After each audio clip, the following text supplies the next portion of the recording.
Iniciou hoje em todo o país o recenseamento eleitoral. Boa noite, bem-vindo ao Jornal. O Presidente da República diz que uma das causas dos elevados índices de abstenção nas eleições é o fato de muitos eleitores não se recensearem. Filipe Nyusi apela à participação massiva no recenseamento e considera que este é o caminho para garantir a inclusão. Acompanhado pela primeira-dama Isaura Nyusi, o Presidente da República chegou por volta das 8 horas desta segunda-feira à Escola Secundária Josina Machel para se registrar como eleitor. Sentou-se no banco do recenseamento, tirou as impressões digitais, atualizou a fotografia, confirmou os dados e recebeu o cartão que lhe garante o direito de votar. Dirigindo-se aos moçambicanos, Filipe Nyusi disse que não vai adiantar reclamar falta de inclusão se os eleitores não aderirem ao processo. Muitas das vezes falamos de democracia, da inclusão, esquecemos que essa inclusão só pode ser feita tendo o direito de voto. Não é um processo difícil, como viram, em muito pouco tempo. Muitas das vezes pensamos que há problema de abstenções nas eleições, mas tem sido também porque as pessoas não estão documentadas para poderem votar. Então queremos apelar a todo cidadão em idade e em condições, porque naturalmente que na zona rural desta vez não vai acontecer, para aderir ao processo. Os nossos concidadãos que estão no CNE estão organizados para apoiar a nós todos, mas nós podemos facilitar este processo aderindo a ele. São 160 dias, parecendo que é muito, mas não é. Durante os 60 dias, os postos de recenseamento estarão abertos das 7h30 às 18 horas, nos 53 municípios existentes no país. Os órgãos eleitorais garantem que estão todas as condições criadas para o decurso normal do processo.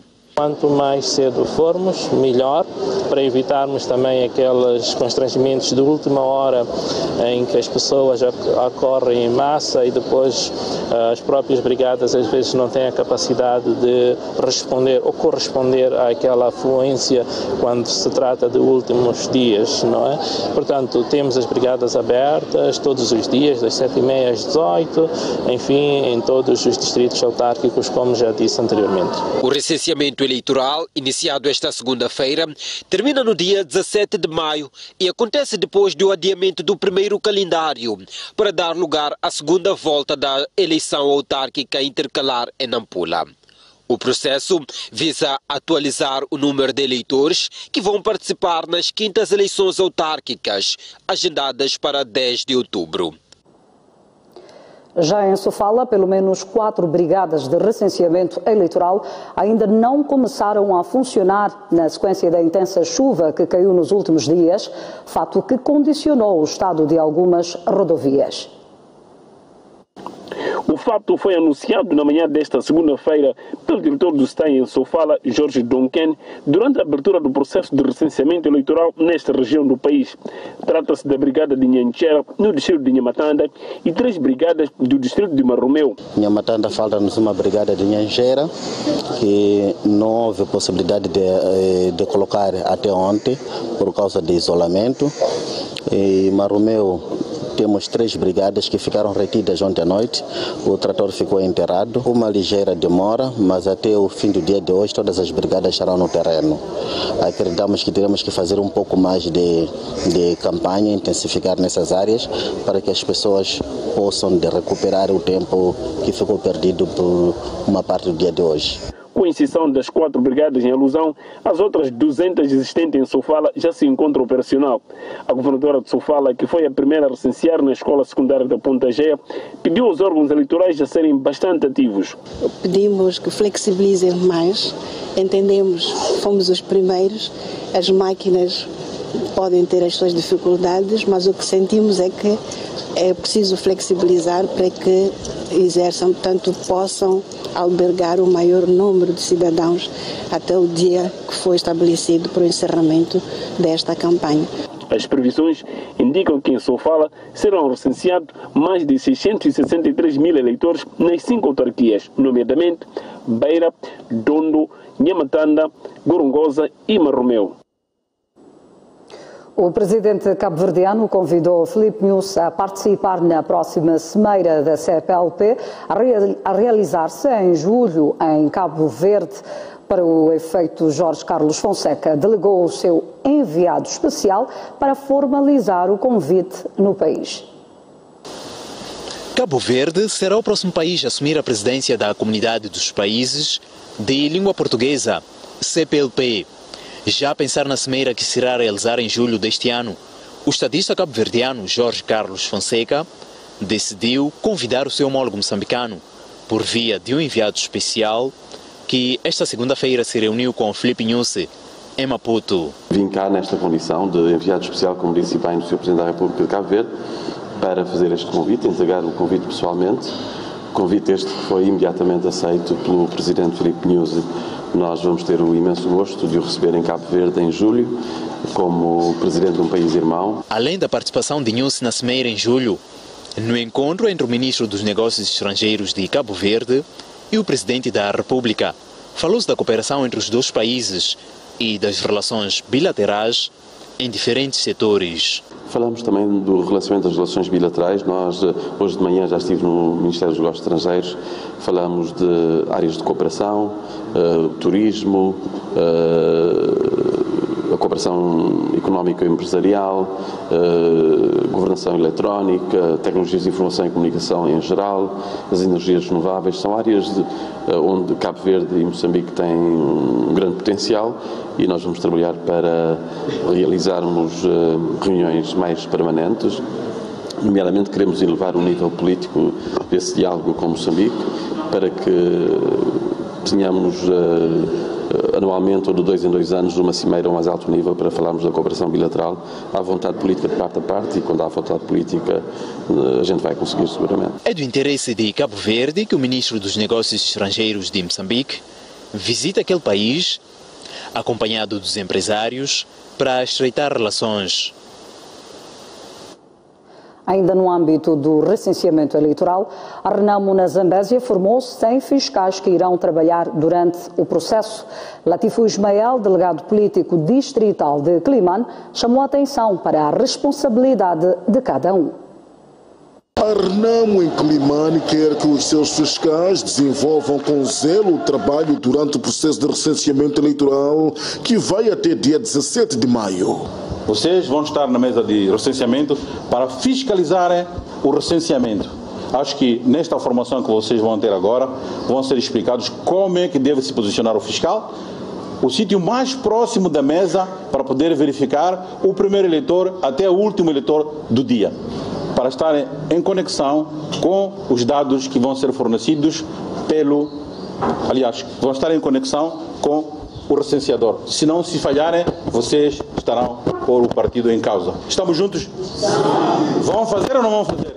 A Renamo voltou a denunciar a suposta movimentação de funcionários das zonas não autárquicas para se recensearem na cidade de Climane.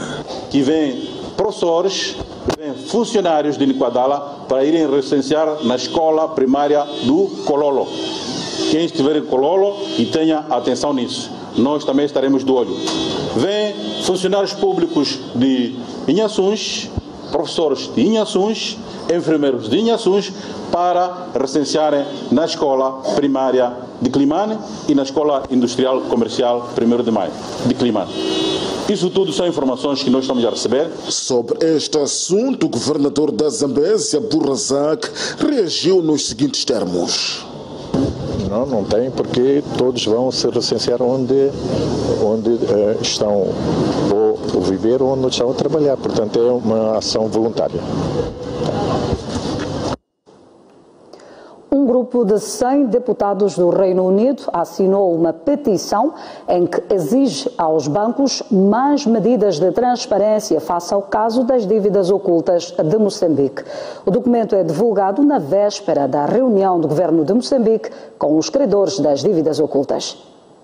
A notícia é avançada esta segunda-feira pela agência Lusa, que cita um comunicado da Jubilee Debt Campaign, a organização que defende o cancelamento das dívidas dos países em desenvolvimento. A petição assinada por 100 deputados do Reino Unido expressa preocupação com os supostos empréstimos secretos concedidos pelos bancos com sede em Londres em 2013 para empresas moçambicanas com garantias do governo de Moçambique e sem aprovação do Parlamento. O documento solicita medidas para garantir que todos os empréstimos concedidos pela lei do Reino Unido a governos ou com garantias governamentais sejam divulgados publicamente no momento em que são feitos e cumpram a lei do país em questão. Sarah Jane Clifton, diretora da Jubilee Debt Campaign, referiu que os credores e funcionários do governo que estão nos bastidores desses acordos ultrajantes precisam ser responsabilizados por suas ações. O povo de Moçambique não deveria ter que pagar um centavo sobre essas dívidas secretas e qualquer credor que se sinta enganado deve procurar ser ressarcido pelos bancos que organizaram os empréstimos secretos. Ou seja, o Credit Suisse e VTB, bem como qualquer pessoa que possa ter lucrado com os negócios. Roger Godsiff, um dos deputados que assinou a petição, considerou como sendo muito preocupante que os empréstimos tenham sido concedidos sem a supervisão adequada do Parlamento moçambicano. No Reino Unido, precisamos reconhecer o nosso papel neste escândalo. A autoridade da conduta financeira deve utilizar todos os meios à sua disposição para manter os bancos com sede em Londres para serem contabilizados. Referiu o deputado. A petição é divulgada um dia antes da reunião entre o governo de Moçambique e os credores das dívidas ocultas no valor de 2 mil milhões de dólares. Um jovem de aparentemente 27 anos foi linchado até a morte no bairro de Congolota, no município da Matola. O jovem foi acusado de ter roubado um televisor plasma numa residência vizinha. Trata-se de Nando, como era vulgarmente conhecido na zona, de 27 anos de idade, que foi linchado até a morte na madrugada deste domingo. O malogrado foi acusado de ter roubado um televisor nesta residência, onde, por sinal, já trabalhou como pedreiro. As testemunhas contam que o proprietário da casa roubada terá levado um grupo de pessoas durante a madrugada até a casa do acusado. De seguida, foi levado até à frente da casa onde supostamente roubou e foi linchado até a morte e amarrado nesta árvore. Eles trouxeram os chinelos e perguntaram se eram dele. Ele disse que não. Depois disso, lhe arrestaram. Eram muitas pessoas. Eu não sei se lhe estão a acusar ou ele fez mesmo. Era o meu neto. Eu não posso dizer muita coisa. Eu despertei de madrugada porque ouvi muito barulho. Eu vi muita gente no quintal. Lhe levaram para a rua. Era muita gente no quintal a fazer confusão de madrugada. Ele disse que não havia roubado nada. O proprietário da casa foi levado pela polícia e não quis prestar declarações, alegando que o assunto era muito sensível. Detidos 2 jovens em Inhambane, indiciados de assaltos a residências e na via pública com recurso a armas brancas. Segundo a polícia, os indiciados, para além de apoderarem-se dos bens materiais, também violavam sexualmente as vítimas. São jovens, ou seja, os ditos homens Katana, de 22 e 24 anos de idade, respectivamente, detidos no distrito de Jangamo, em Inhambane, indiciados de cometerem assaltos a residências e na via pública com recurso a armas brancas na sua posse. Ambos foram detidos fim de semana último e distanciam-se das práticas criminais de que são acusados. Levei essa faca em casa, mas quando eu se encontrar com Andir, vou se defender com isso aí. Já meu vizinho vendo com ele aí, vieram lhe guaçar, lhe bateram com um coco aí, a tentar lhe arrancar dinheiro. É quando eu já tive esse pensamento de ir comprar essa faca, porque vendo o coco sempre me apura. Eu conquistei depois e ele negou, eu levei aquela senhora e para no mato e a gente fizemos o que nós queria fazer, dormi com ele, depois levei o telefone dele e o dinheiro de 200 meticais e fui para casa. Eu fiz aquilo aí, mas não era a minha disposição. Sei que agora estou a te arrepender, porque tanto as minhas esposas, as minhas filhas vão sofrer. Eu estou aqui por causa de brincadeira. A vítima, uma mulher de 36 anos de idade e mãe de 2 filhos, conta com a amargura o sucedido e diz que a intenção inicial dos malfeitores era o dinheiro. Ele disse que acorda, quer dinheiro. Eu disse que não tenho dinheiro. Entrou da janela, abriu aquela porta, me pegou no pescoço, me empurraram. Sai para fora. Levou aquela minha capelana que tinha dinheiro.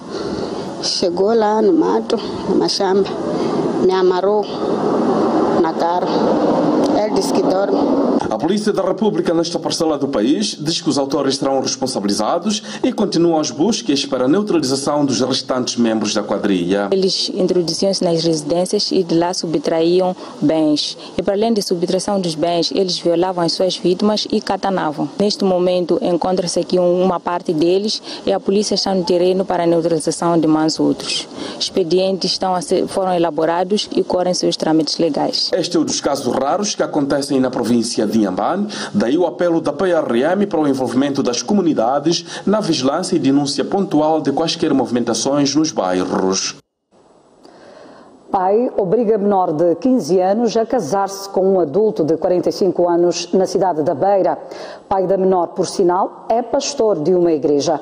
A menor fugiu e conseguiu denunciar o caso à polícia.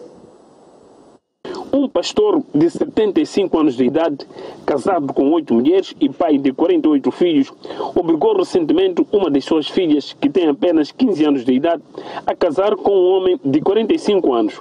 Após contrair o matrimônio, a menor foi forçada pelo referido marido, por sinal já casado, a manter relações sexuais. Cansada de maus tratos, a vítima fugiu e denunciou o caso às autoridades. É tradição da nossa igreja essas coisas. Só que eu, como não lhe quero esse moço, eu também tenho minhas coisas que eu quero. Tu queres?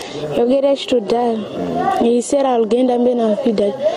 Então, se fosse eu fui com aquele moço, eu podia estar agora em casa, ser mãe, dona de casa muito cedo. É isso que eu não quero, por isso eu fugi. Aquele moço também, se fosse ele amar, era outra coisa. Os pais desta menor indicaram que sabiam do casamento e que até já tinham recebido alguns bens por parte do suposto genro para legalizar a relação, só que a mesma, de acordo com eles, não correu nos moldes como estava previsto. Ele trouxe alguma coisa, a capulana, não sei, mais grade de refresco e dinheiro ainda não tirou dinheiro. Só pediu ela para ir conhecer em casa. Como a mana dele, quando veio a mana, né, do XRA para ele ver em casa, a gente não estava a confundir, pensar... A referir mulher desse tal homem. A gente não estava a pensar que havia de querer levar de vez, não, porque ainda não fiz levou. A polícia está, neste momento, à procura do suposto marido desta menor e, enquanto isso, os pais da menor estão sob custódia policial. Casamento prematuro na Beira. Com esta peça de reportagem, vamos fazer uma curta pausa. Voltaremos com mais informação. Até já.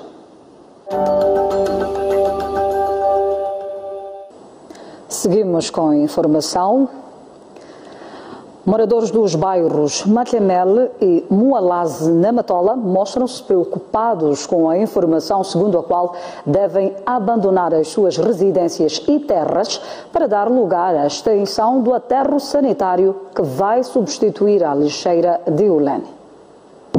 Os moradores e proprietários de terras nos bairros de Macamel e de Mualaze, na Matola, não têm tido um bom descanso desde que receberam a informação segundo a qual devem abandonar as obras e ou suas residências para dar lugar à extensão do aterro sanitário a ser construído naquele local.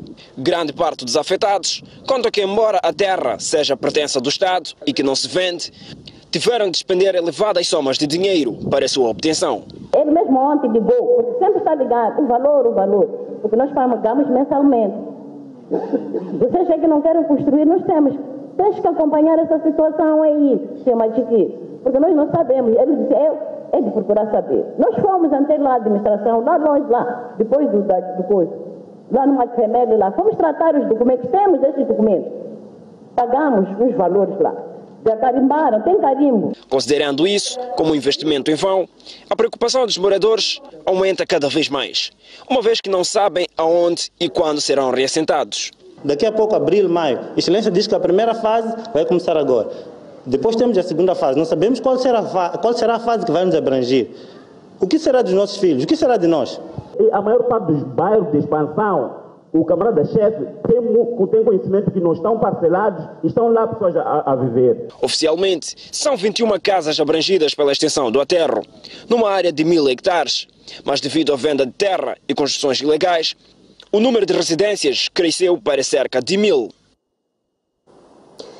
Entretanto, o Conselho Municipal da Matola e os residentes de Machamel e Mualaze criaram uma comissão mista para buscar soluções para a situação. Porém, a edilidade embargou todas as obras em curso nos 2 bairros.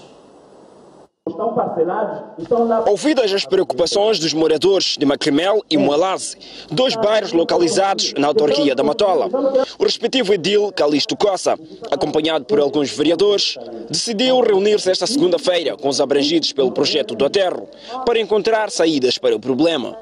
Entre várias inquietações, as partes decidiram primeiro dialogar de forma permanente para evitar acusações. Temos primeiro que dialogar permanentemente. Segundo, temos que avaliar o tipo de questões que se colocam no espaço reservado para o aterro sanitário.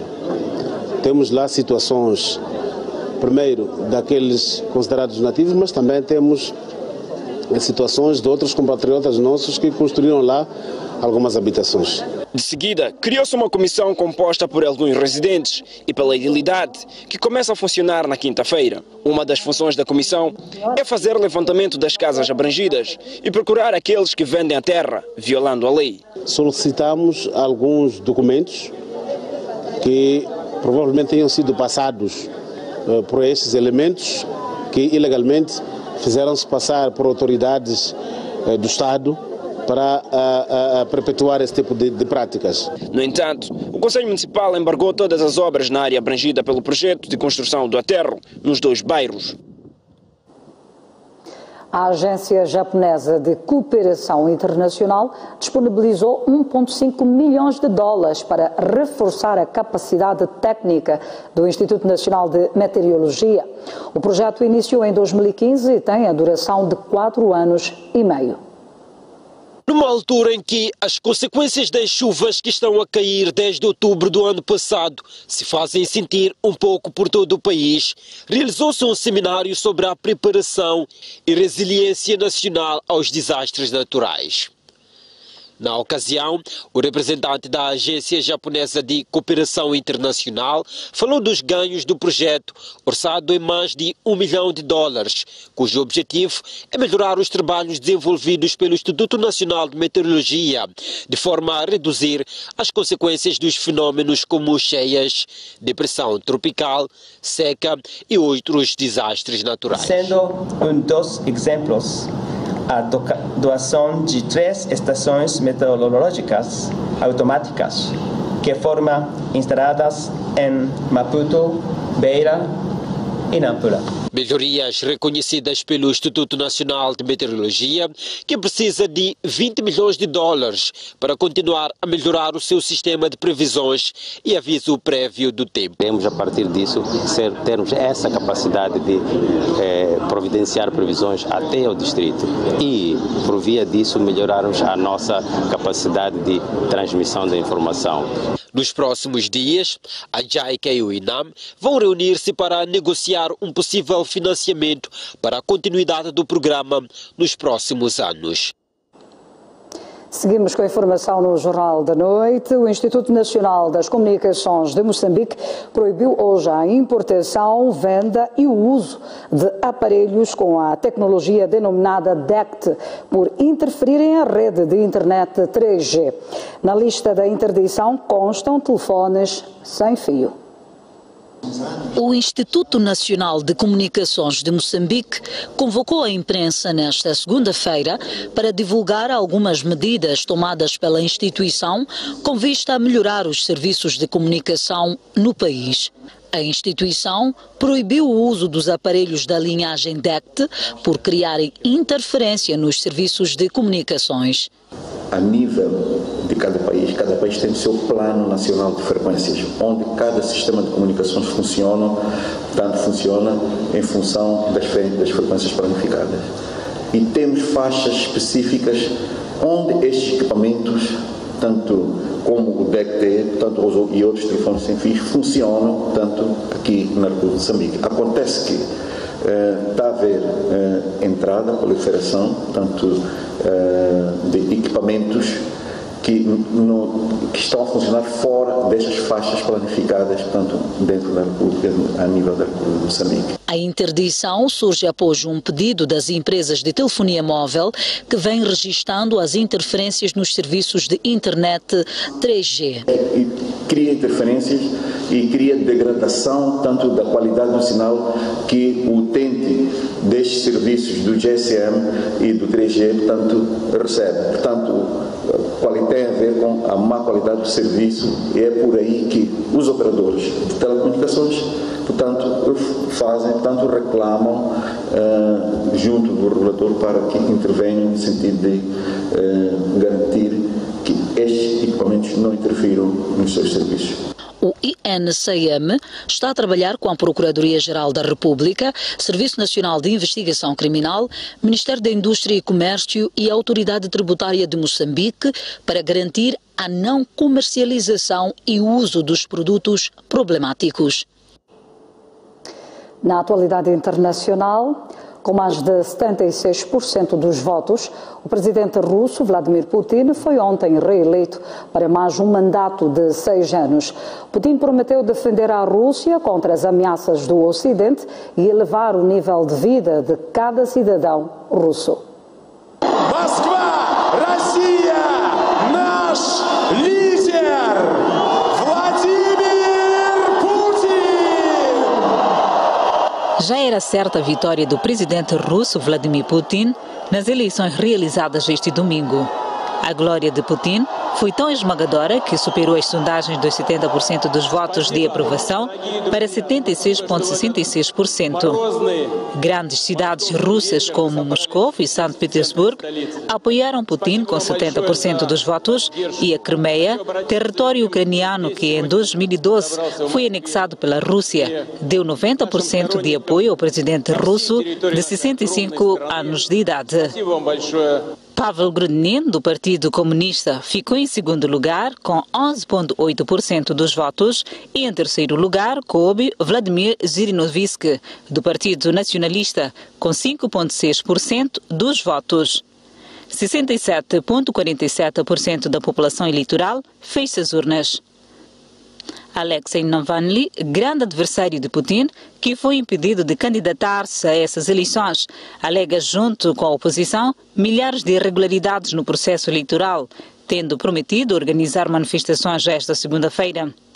Em seu discurso de vitória para mais de 6 anos de mandato, Putin, com 14 anos no poder, assegurou aos russos do seu compromisso de defender o país de quaisquer ameaças do Ocidente, bem como elevar o nível de vida e de oportunidades para o povo russo.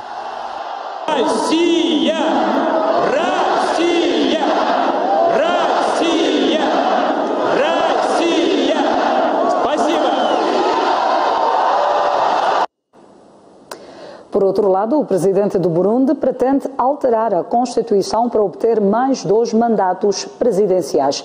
O referendo para a emenda constitucional está marcado para o dia 17 de maio.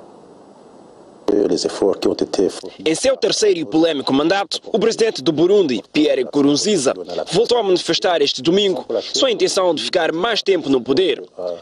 Nkurunziza vai no dia 27 de maio avançar com um referendo que lhe permitirá alterar a Constituição e permanecer por mais 2 mandatos presidenciais. Desta vez, cada mandato terá duração de 7 anos. Caso o referendo receba a aprovação da maioria absoluta, o que é muito provável de acontecer, Nkurunziza poderá ficar no poder até 2034. Há 3 anos que Burundi vive uma crise política, pelo fato do presidente, de 55 anos de idade, ter insistido num terceiro mandato. Centenas de protestantes morreram e pelo menos 400 mil pessoas abandonaram o país. Há mais de 10 anos que o Nkurunziza está no poder, porém o país continua pobre, tendo sido considerado o país mais infeliz do mundo, de acordo com o relatório da Felicidade Mundial 2018, publicado pelas Nações Unidas. Mais uma pausa no jornal, mas antes já a previsão do estado de tempo para as próximas 24 horas. Começamos mesmo pela Zona Sul. Maputo poderá registrar uma temperatura máxima de 31 graus e uma mínima de 23. Xai-Xai poderá registrar uma temperatura máxima de 30 graus e uma mínima de 22. Inhambane poderá registrar uma temperatura máxima de 31 graus e uma mínima de 24. Para a zona centro do país, Beira poderá registrar uma temperatura máxima de 30 graus e uma mínima de 23. Chimoio poderá registrar uma temperatura máxima de 29 graus e uma mínima de 19. Tete com 34 graus de máxima, 24 de mínima. Climane com 32 graus de máxima, 24 de mínima. Já para a zona norte do país, Nampula poderá registrar uma temperatura máxima de 32 graus e uma mínima de 22. Pemba com 31 graus de máxima, 24 de mínima. Lixinga poderá registrar uma temperatura máxima de 26 graus e uma mínima de 17. Aguardo por si logo após o intervalo. Até já. Na atualidade desportiva, Vítor Martins será um dos treinadores adjuntos dos Mambas até julho de 2019. Martins assume também o cargo de selecionador nacional de futebol sub-20, tendo como adjunto Luís Fumo. Mesmo nos treinos... Vítor Martins deixa o cargo de treinador da Universidade Pedagógica de Chimoio para integrar o quadro técnico da Federação Moçambicana de Futebol, sendo que neste momento encontra-se com a Seleção Nacional da categoria sub-20 na Tanzânia, onde irá realizar 2 jogos amigáveis. A Federação Moçambicana de Futebol justifica a contratação de Martins com a necessidade de fazer melhor aproveitamento de técnicos nacionais com qualidade e formação. A integração do Vítor Martins já está efetivada e encontra-se neste momento, como disse, na Tanzânia, junto do Abel Xavier, que é o selecionador principal e é supervisor deste escalão,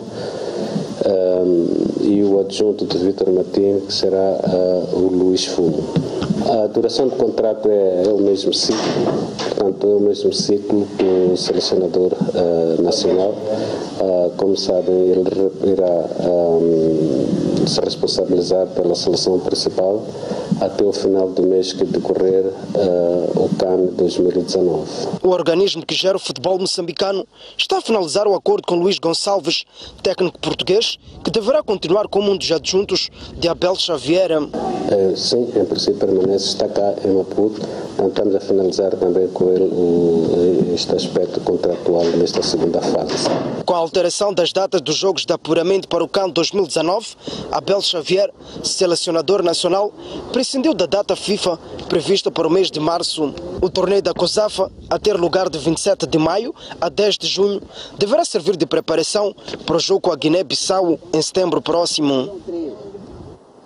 O Teste África de Chimoio recebeu e empatou a 1 bola com o Ferroviário da Beira em jogo a contar para a 3ª jornada do Moçambola. O Teste África, que vem de um empate diante do Chibuto Futebol Clube, entrou em campo decidido a brindar os amantes do futebol com uma vitória. Mas o Ferroviário da Beira, que já vinha com a lição estudada, não permitiu que tal pretensão se concretizasse, tendo no minuto 13 o jogador Daio inaugurado no marcador. Balde de água fria no campo da Sualpo. 2 minutos depois, o capitão dos Fabris, Magaba, neste lance marca o golo de empate.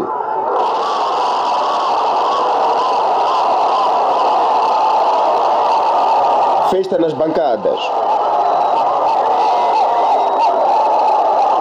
Aqui, o jogo começa a ficar mais equilibrado, com as duas equipas a procurarem somar os 3 pontos, o que não se concretizou até o fim da primeira parte.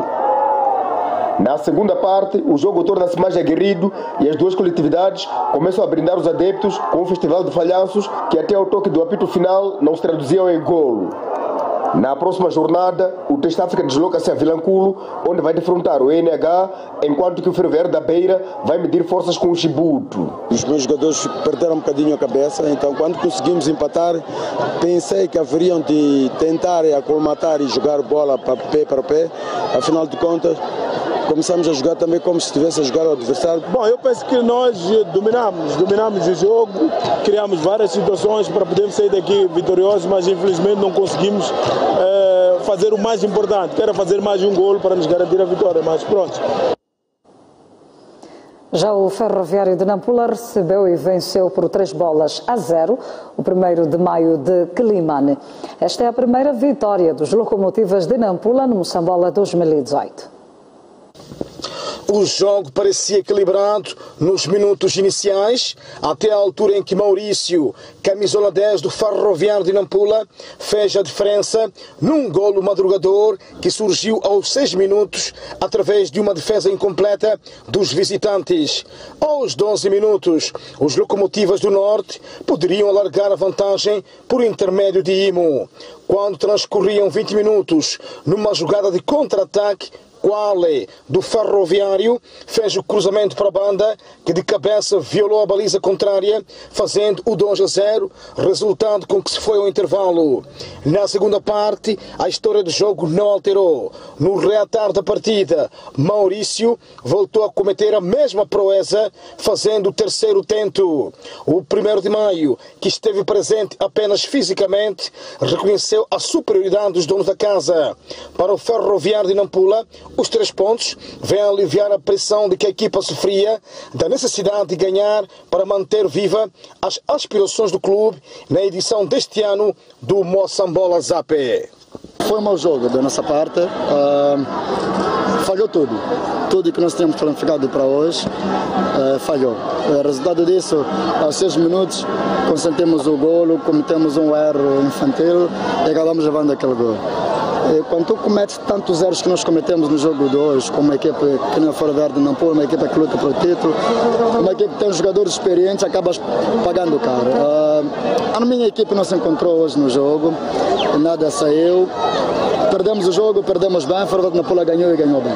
Fomos felizes, fizemos os golos que nós precisávamos, vinhamos de uma derrota, era fundamental entrar nessa jornada com uma vitória pelo menos, e esta vitória vai capturar a situação que nós vinhamos passando durante a semana, que era de pressão mental para com os jogadores, da necessidade de sair daqui deste jogo vitoriosos.